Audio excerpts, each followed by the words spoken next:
કેન્દ્રીય ગૃહમંત્રી અમિત શાહ સંબોધન કરી રહ્યા છે। સીધા જઈશું ત્યાં। સંમેલનમાં મંચ પર મારી સાથે ઉપસ્થિત ગુજરાત રાજ્યના લોકપ્રિય મુખ્યમંત્રી શ્રીમાન ભૂપેન્દ્રભાઈ પટેલ, ગુજરાત રાજ્યના સહકારિતા મંત્રી શ્રી જગદીશ વિશ્વકર્માજી, गुजरात राज्य सहकारी संघना अध्यक्ष श्री घनश्यामभाई अमीन,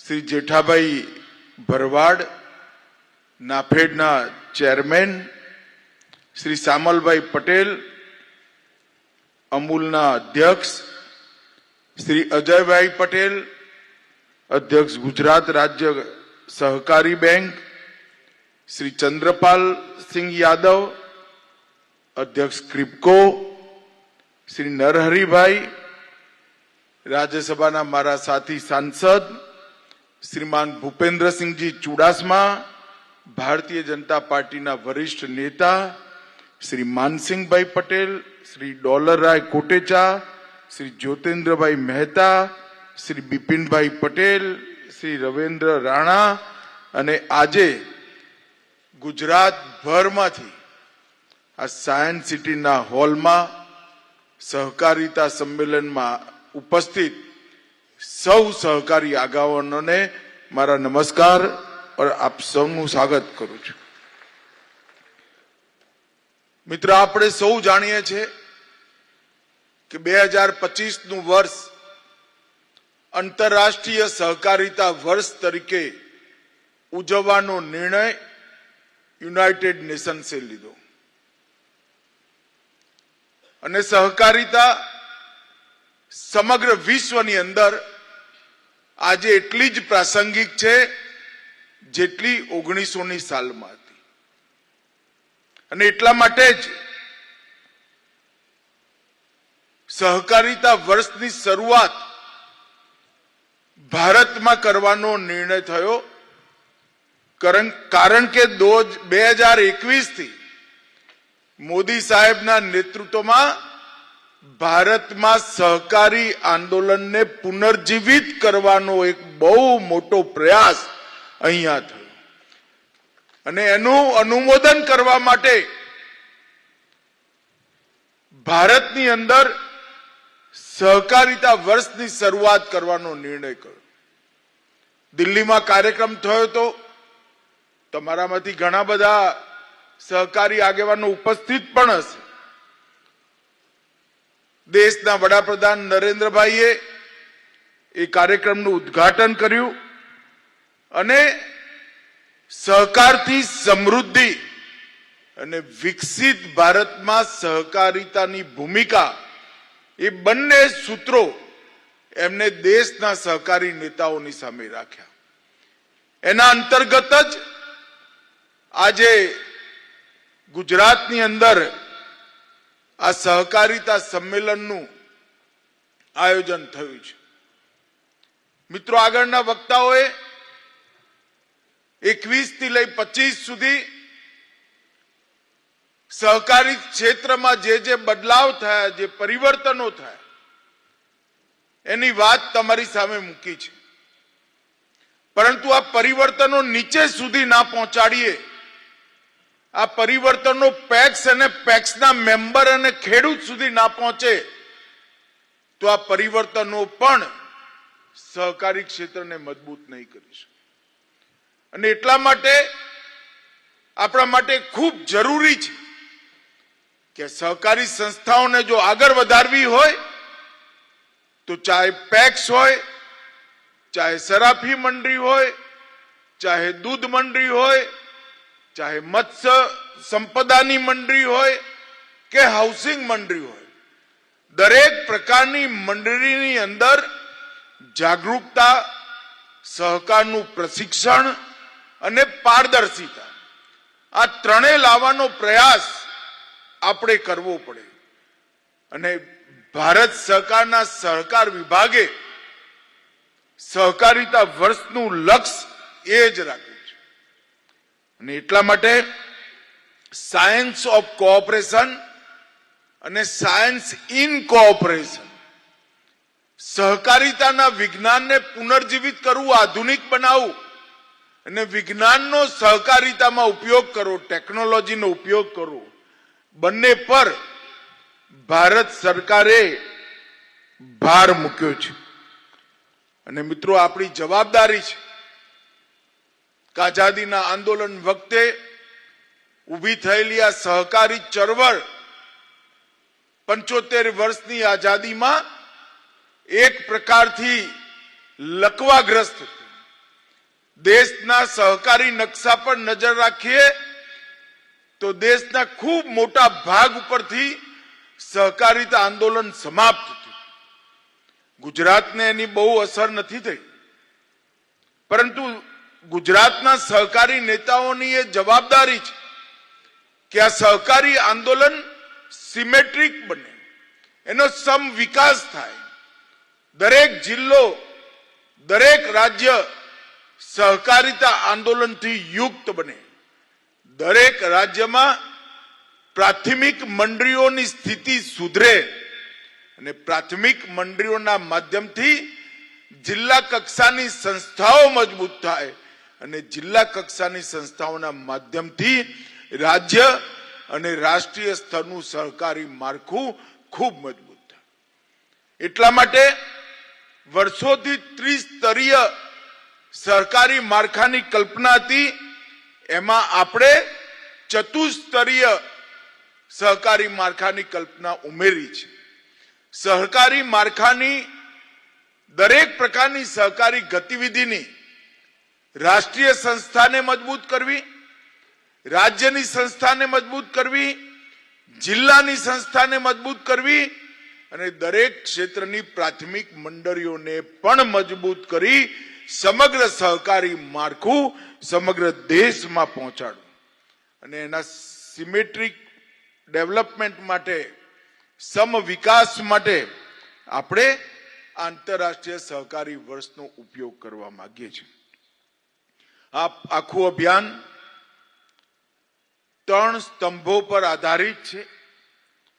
સહકારિતાને શાસનની મુખ્ય ધારાનો હિસ્સો બનાવો, ટેકનિકના માધ્યમથી, ટેકનોલોજીના માધ્યમથી પારદર્શિતા, પ્રામાણિકતા સહકારી આંદોલનમાં ઉમેરવી અને વધુને વધુ નાગરિકોને સહકારી આંદોલન સાથે જોડવાની પ્રક્રિયા વેગવાન બનાવી. આ ત્રણેય સ્તંભ પર આ સહકારિતા વર્ષમાં કામ કરવાની જરૂર છે અને એટલા માટે અનેક પ્રકારના ઇનિશિયેટિવ, લગભગ 57 યુનિવર્સિટી અત્યાર સુધીમાં ભારત સરકારના સહકાર વિભાગ દ્વારા લીધા છે. હું કંઈ બધું તો બતાવવા માંગતો નથી, પરંતુ આજે ગુજરાતભરના સૌ સહકારી આગેવાનો જ્યારે અહીંયા ઉપસ્થિત છે ત્યારે મારી આપ સૌને વિનંતી છે, એક પ્રયોગ સમગ્ર દેશમાં આપણે ગુજરાતમાં પ્રાથમિક ધોરણે ચાલુ કર્યું છે. સહકારિતામાં સહકાર. બધી સહકારી સંસ્થાઓએ પોતાનું કામકાજ સહકારી સંસ્થાઓ સાથે જ કરવું. દરેક પ્રાથમિક મંડળીનું બેંક એકાઉન્ટ ડિસ્ટ્રિક્ટ કોઓપરેટિવ બેંકમાં હોય, દરેક એપીએમસી નું બેંક એકાઉન્ટ ડિસ્ટ્રિક્ટ કોઓપરેટિવ બેંકમાં હોય, દરેક હાઉસિંગ મંડળીનું બેંક એકાઉન્ટ ડિસ્ટ્રિક્ટ કોઓપરેટિવ બેંકમાં હોય, દરેક ડેરીનું એકાઉન્ટ ડિસ્ટ્રિક્ટ કોઓપરેટિવ બેંકમાં હોય અને ધિરાણ લેવા માટે પણ સહકારી માળખાનો જ ઉપયોગ કરો. જોવામાં પ્રાથમિક દ્રષ્ટિએ આ ખૂબ નાની વાત લાગે છે. આપણે પંચમહાલ અને બનાસકાંઠા 2 જિલ્લાથી શરૂઆત કરી, પછી અજયભાઈના નેતૃત્વમાં ગુજરાત સ્ટેટ કોઓપરેટિવ બેંક અને અમૂલે સાથે મળી આને વેગ આપ્યો. હજી 60% જ કામ થયું છે, પણ સહકારી ક્ષેત્રની ડિપોઝિટમાં 11,000 કરોડ રૂપિયાનો વધારો આપણે અનુભવ્યો. શું આપણે એટલું ના કરી શકીએ? સહકારી મંડળીના દરેક સભાસદનું એકાઉન્ટ ડિસ્ટ્રિક્ટ કોઓપરેટિવ બેંકમાં, એપીએમસીના વેપારીના દરેક વેપારીનું એકાઉન્ટ ડિસ્ટ્રિક્ટ કોઓપરેટિવ બેંકમાં હોય, એપીએમસીનું, પ્રાથમિક ડેરીનું, જિલ્લા ડેરીનું અને પૈસાનું વિતરણ પણ ડિસ્ટ્રિક્ટ કોઓપરેટિવ બેંકના માધ્યમથી થાય. ટેકનોલોજી આવ્યા પછી આ જરાય મુશ્કેલ નથી અને એનો સફળ પ્રયોગ આપણે ગુજરાતમાં થયો છે. મારી આપ સૌ સહકારી આગેવાનો, 800 સંસ્થાઓના લગભગ 4100 લોકો અહીંયા ઉપસ્થિત છે. સૌ સહકારી નેતાઓને મારી વિનંતી છે કે સહકારી સંસ્થાઓ વચ્ચે સહકાર, કોઓપરેશન એમોંગ્સ કોઓપરેટિવ, એને આપણે બળ આપવું જ જોઈએ, એને આગળ વધારવું જોઈએ. મિત્રો, બીજી વાત, ત્રિભુવનભાઈના નામથી આપણે ત્રિભુવન કોઓપરેટિવ યુનિવર્સિટીની સ્થાપના કરી છે. આ યુનિવર્સિટી રાષ્ટ્રીય સ્તર પર કામ કરશે. સમગ્ર દેશના દરેક રાજ્યમાં સહકારી ક્ષેત્રમાં જ્યાં જ્યાં સહકારી ક્ષેત્રનું કામ છે, દરેક ક્ષેત્રના તજજ્ઞોને ભણાવવાની વ્યવસ્થા અને કોઓપરેટિવના કન્સેપ્ટથી ભણાવવાની વ્યવસ્થા આ સહકારી યુનિવર્સિટી શરૂ કરવાની છે અને એમાં પણ ગુજરાતે લીડ લેવાની જરૂર છે. હમણાં એક નવી શરૂઆત ડેરીઓની અંદર ચક્રીય અર્થવ્યવસ્થા, સર્ક્યુલર ઇકોનોમીની ચાલુ કરી છે.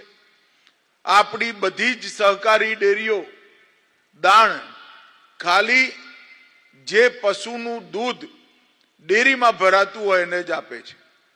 આપણે દાણને વેપાર તરીકે સ્વીકાર કરી ગુજરાતના દરેકે દરેક પશુ સુધી આપણું દાણ પહોંચે એની વ્યવસ્થા કરવાની છે. પશુનું આરોગ્ય પણ કોમર્શિયલ રીતે બધા પશુઓને આપણા સહકારી માળખા જોડે જોડવાના છે. ગોબર, છાણ, એની પણ સંપૂર્ણ ઇકોનોમી કોઓપરેટિવ સેક્ટરની અંદર લાવવાની અને પશુ મરી જાય ત્યારે એનું ચામડું અને એના હાડકા ને શિંગડાની પણ સહકારી મંડળીઓ બનાવી સંપૂર્ણ વ્યવસ્થા, એક સર્ક્યુલર ઇકોનોમીનો પ્રયોગ પણ આપણે ચાલુ કરવાના છે થોડાક સમયની અંદર. અને એના માટે ડેરી માટે જોઈતા દરેક પ્રકારના સાધનો પણ હવે કોઓપરેટિવ સંસ્થાઓ બનાવવાની છે. આઈસ્ક્રીમ બનાવવો હોય તો એની મશીનરી, ચીઝ બનાવવું હોય, પનીર બનાવવું હોય, દૂધને ચિલ્ડ રાખવાનું હોય, એનું ફેટ માપવાનું હોય, આ દરેક પ્રકારની વ્યવસ્થા સહકારી કંપનીઓના માધ્યમથી, સહકારી માલિકીની કંપનીઓના માધ્યમથી આપણે ઊભી કરવાના છે અને એનો પ્રયોગ પણ ગુજરાતથી જ શરૂ થવાનો છે. મિત્રો, અને ગુજરાતમાં આવા નાના નાના અનેક પ્રયોગો ઓલરેડી થઈ ચૂક્યા છે. એને ભેગા કરી આપણે આગળ વધારવાના છે. ઘનશ્યામભાઈએ કહ્યું એ રીતે પેક્સને જ્યાં સુધી મજબૂત ના કરીએ, પ્રાથમિક મંડળીને મજબૂત ના કરીએ, ત્યાં સુધી સહકારી માળખું મજબૂત ના થાય. અને એટલા માટે આપણે નક્કી કર્યું છે કે દેશમાં 2029 સુધીમાં દરેક પંચાયતમાં પેક્સ રજીસ્ટર થવી પડે અને 2 લાખ નવી સેવા સહકારી મંડળીઓ અને ડેરીઓને રજીસ્ટર કરવાનું આપણે અભિયાન કર્યું. પરંતુ આ પેક્સ પણ પહેલાની જેમ માંદી જ પડે જો આપણે એની અંદર પ્રવૃત્તિઓ ના ઉમેરીએ તો. અનેક પ્રકારની પ્રવૃત્તિઓ, 22 પ્રવૃત્તિઓ, જુદા જુદા પ્રકારના વેપાર પેક્સ સાથે જોડવાનું કામ ભારત સરકારે કર્યું છે. અને મને વિશ્વાસ છે કે આવનારા દિવસોમાં એક પણ પેક્સ જે રજીસ્ટર થઈ છે એ આર્થિક રૂપે બીમાર ન પડે એની વ્યવસ્થા આના માધ્યમથી થઈ જશે. અને થોડાક જ સમયમાં ભારત સરકાર લિક્વિડેશનમાં ગયેલી પેક્સનું જલ્દી નિપટારો અને એની જગ્યાએ નવા પેક્સનું રજીસ્ટ્રેશન માટે પણ એક નીતિ લઈને આવવાની છે. મિત્રો, સહકારી ક્ષેત્રમાં મોદી સાહેબના નેતૃત્વમાં અનેક પ્રકારની નવી શરૂઆતો જવા થઈ રહી છે. એ વખતે આંતરરાષ્ટ્રીય સહકારી વર્ષનો ઉપયોગ કરી સભાસદો સુધી જાગૃતતા પહોંચાડી પારદર્શિતા, નવા આયામો અને તજજ્ઞ ભરતી આ ત્રણેયનો ઉપયોગ કરી આપણે સહકારી માળખાને મજબૂત કરવાની જરૂરિયાત છે. આજે ઘનશ્યામભાઈએ સહકારિતા વર્ષનો કન્સેપ્ટ ક્લિયર કરવા માટે અહીંયા લગભગ 4000થી વધુ સહકારી આગેવાનોને બોલાયા છે. બપોરના સત્રમાં 57 ઇનિશિયેટિવ માટે પણ પૂરી સમજ આપવાની છે. આના પછી એક સત્રમાં પ્રાકૃતિક ખેતીની પણ સમજ આપવાની છે.